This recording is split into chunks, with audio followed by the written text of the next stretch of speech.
Good evening, everybody, and welcome back for another Friday with Corey. And introducing Arwen. Can you say hi? Yeah. Say hi.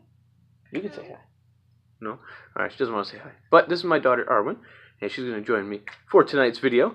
And we're going to recap a little bit about the book talks that I've had in previous episodes, and just a couple more happiness kind of tips. And then also something new for you guys. I'm going to give you 2 people to follow on Instagram. So as my friends that are following me know, that I'm not on Facebook anymore, and that's okay. And so you can find me on Instagram. I'll have my username posted down below. But I'll tell you right now, it's Dormant Enterprises Amway. So go ahead, look me up, go ahead, follow, and you'll find some of my business information and some personal information about myself on there, along with some success tips and such that I post later on there. But the 2 people that I am recommending that you follow if you are on Instagram, the first one is Be Your GPS, and you can find him also in the description. You'll find both of these gentlemen in the description below. But Chris has really helped me out a little bit. I've talked to him personally through messages, direct messages on Instagram, and he's given me some pointers on where to go with starting my YouTube channel is a big one. And the other one that I'd like to mention is Millionaire Mentor. So he's also listed down below, and Jason's got some good stuff that he posts on a daily basis. So start with books real quick. So Rich Dad, Poor Dad, I've been reading more out of this, and I just want to recap a little bit that Robert Kiyosaki mentions in here that really stood out to me. Basis of the book starts out when Robert was 9 years old, and he and his friend Mike wanted to make some money. They didn't really know how. And so, Richard's dad tells him to go make money, right? So how are they going to make money? Of course, they start melting down some toothpaste tubes. This is back in, I think, the 50s, he said. And when they melted it down, they forged nickels out of them. So they actually made their own money that way. So it's kind of comical. But later on, they come to find out that that's not quite legal. So they start talking to Mike's dad, who is a business owner. He's a wealthy man and owns a couple businesses. And he gives them points and lessons over the years on how to make money work for them. And so I just want to... friends are here. Oh, yeah? Friends are here? That's a good thing. Your friends are here. Oh, my friends are here. That's a good thing. So I want to go over a little bit here that Robert goes over in his book. Just something that really stood out to me.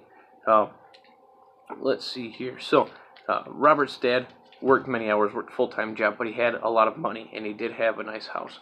Now, the bad thing about that is that he did have to work weekly. He had to put in the hours to make the money. Despite having a high-paying job, people like Robert's poor dad, so Robert's dad is the poor dad because he has to work the hours to make the money. If he doesn't work, he's obviously not making money. So people like Robert's poor dad struggle to make ends meet. Looking at the discarded comic books, which is a business that Robert and Mike started when they were young after the failed nickel incident, they started to collect comic books that were just going to be thrown away. And what they did was open up their own little library. So these 9-year-olds opened up a comic book library to make some money on the side. And so looking at discarded comic books in a new creative way led to a business opportunity for them. So there's many ways that people can actually make money in the world.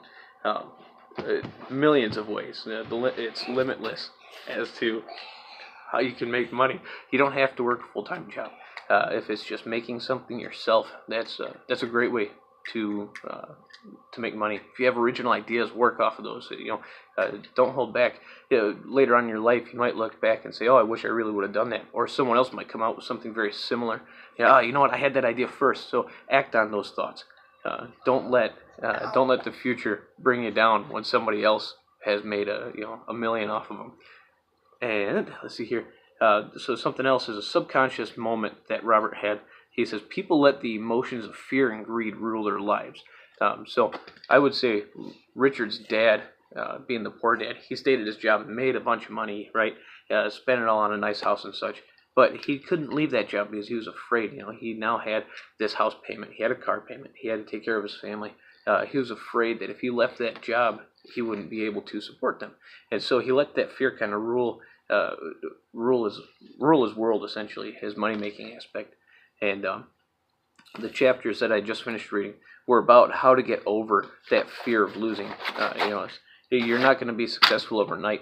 Success comes with failing. You have to fail. You have to find your bottom sometimes before you can start going back up. And that's what the latest chapter in that book is about. And my other book here, The Slight Edge, I'm still only first chapter into this because I prioritize reading Rich Dad, Poor Dad a little more. And this first chapter in this book is about the biggest concept that I pulled from it is how we're all on this roller coaster to life, right? We have our highs, we have our lows, and really it's kind of an emotional base. So we have those days where we're pushing really hard, we're in a good, happy spot in life, and that gives us the energy to do our best. And then there's days where, we're not feeling it so much. Now, the way that he's talking about we're getting back and forth between these is when we're down at our low, right?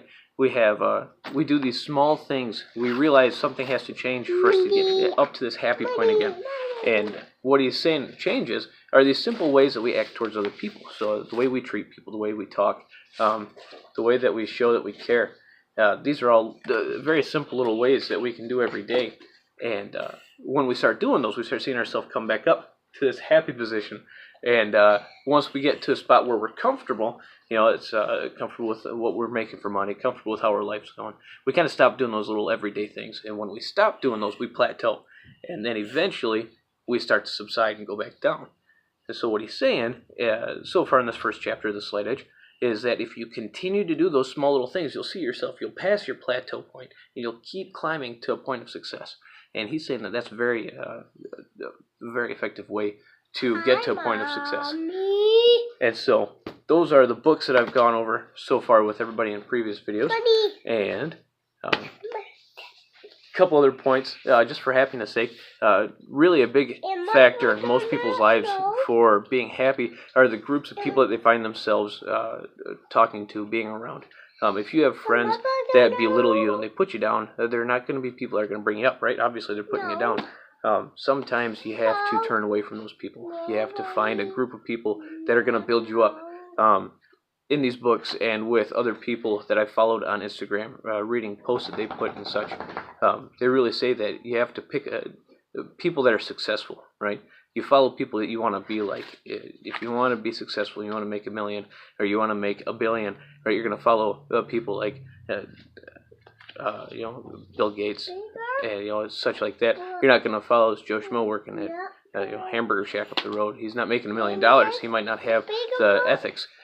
But if you start following these people that are making that money, you can maybe work yourself up to that point, and then you can mentor other people, that are looking to get there themselves.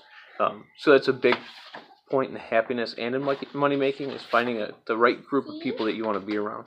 Hey, here's another book. Yeah, there's another book. And another point was also, you find a job that you enjoy doing. When you find a job that you enjoy doing, you'll find that happiness means more than maybe 50 cents an hour, right? If you're working an hourly job and you have a job that's, it might be paying pretty decently, but you absolutely hate it, and you're run down every day, you're broke down, and you don't have the strive to do anything else, you might find that finding a job you actually enjoy that pays less is going to be better for you. So that's just a point that I want to put out there and make as well. But that's where I'm going to call it tonight. And we're going to go have some dinner and spend some family time for the evening. And we've got some friends coming over. So, like I said, choose your friends wisely. And we're going to have some fun, play some board games. And hope everybody has a good night. All right, bye.